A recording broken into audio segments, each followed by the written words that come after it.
अब स्वागत है श्री सनातन कुमार जी का और उसके बाद श्री विशाल तलवार जी तैयार हैं।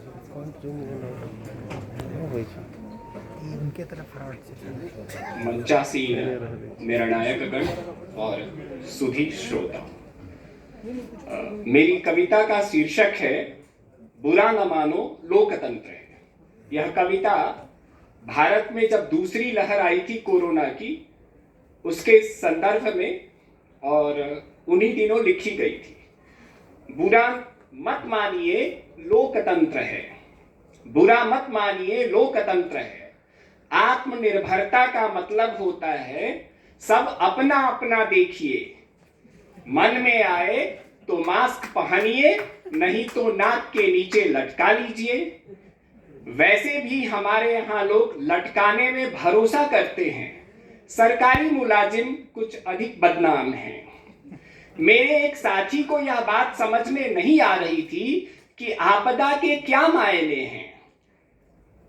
कल वे संसद के पीछे रकाबगंज गुरुद्वारे के सामने नाक के नीचे मास्क लटकाकर खुली हवा में सांस ले रहे थे। इतने में उनका फोटो लेकर 2000 रुपए का चालान हो गया। तब जाकर उन्हें आपदा में अवसर के मायने पूरी तरह समझ में आए। कुछ दिन पहले किसी को छींक आ जाए तो सरकारी टीम घर से निकाल ले जाकर अस्पताल में भर्ती कर देती थी, जिसे पकड़वा इलाज कहा जा सकता है। अब आप कहेंगे कि पकड़वा इलाज क्या होता है?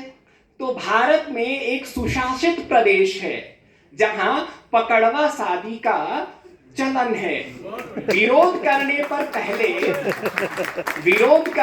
पहले दूल्हे की भरपेट कुटाई की जाती है और फिर मंगलम भगवान विष्णु मंगलाय तनो हरि कर दी जाती है।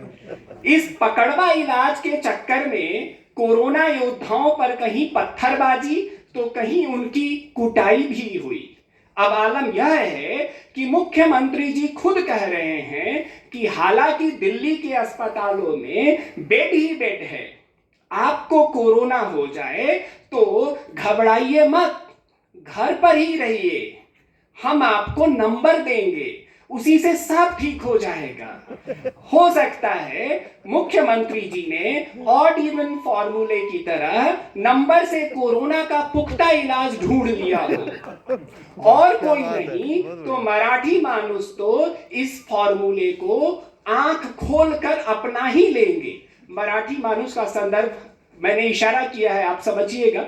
आंख खोलकर अपना ही सकते हैं। देखा जाएगा यदि नंबर से इलाज बहुत कारगर रहा तो आदि मानव ट्रंप, उस समय अमेरिका के राष्ट्रपति ट्रंप ही थे, देखा जाएगा यदि नंबर से इलाज बहुत कारगर रहा तो आदि मानव ट्रंप भी न केवल इसे अपना सकते हैं बल्कि इस इलाज पद्धति का पेटेंट कराने की होड़ भी कर सकते हैं।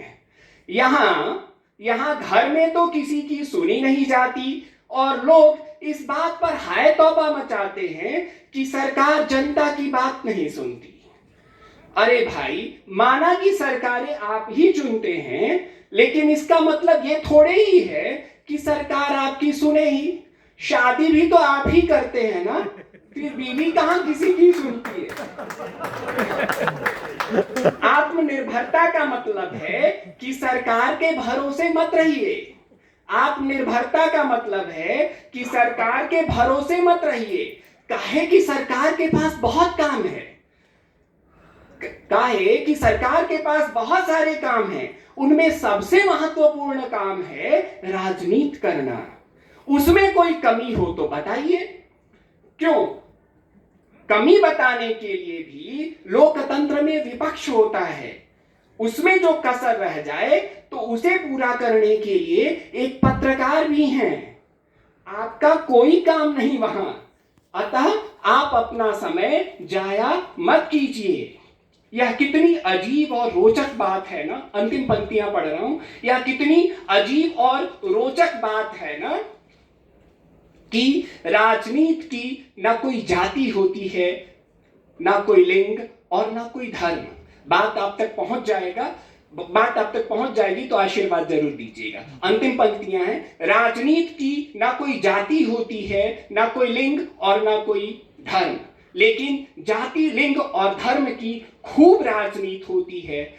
लेकिन जाति, लिंग और धर्म की खूब राजनीति होती है, बुरा मत मानिए, लोकतंत्र।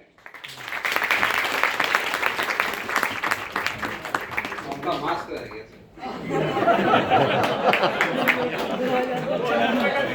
लोकतंत्र में सब सही है। चलिए, बहुत अच्छी रचना, व्यंग्य की रचना कम सुनने को मिलती है। और अब स्वागत है श्री विशाल तलवार जी का, और इसके बाद अभी मैंने बंद नहीं किया, अब बंद कर लीजिए, बंद है ना, बंद करने का, अब बंद कर लीजिए, बंद कर लीजिए इसको।